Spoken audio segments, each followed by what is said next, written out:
সালাতে দোয়া কবুল হয়। সালাতে দোয়া কবুলের 3 জায়গা। একটা হচ্ছে তাকবীরে তাহরিমার পরে আমরা সানা পড়ি না, আমরা তো একটা পড়ি।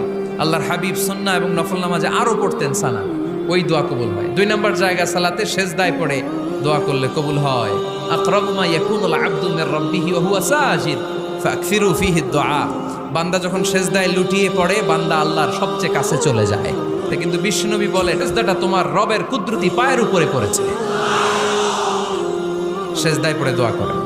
সালাম ফিরানোর আগে বিশ্বনবী দোয়া করতেন, লা ইউসাল্লিমান্না আহাদুকুম হাত্তা ইয়াতাআওয়াযা মিন আরবা'a।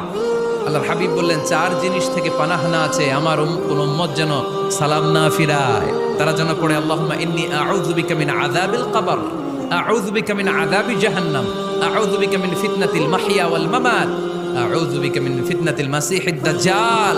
আল্লাহ কবরের আযাব থেকে বাঁচাও, আল্লাহ জাহান্নামের আগুন থেকে বাঁচাও, আল্লাহ জীবন মরণ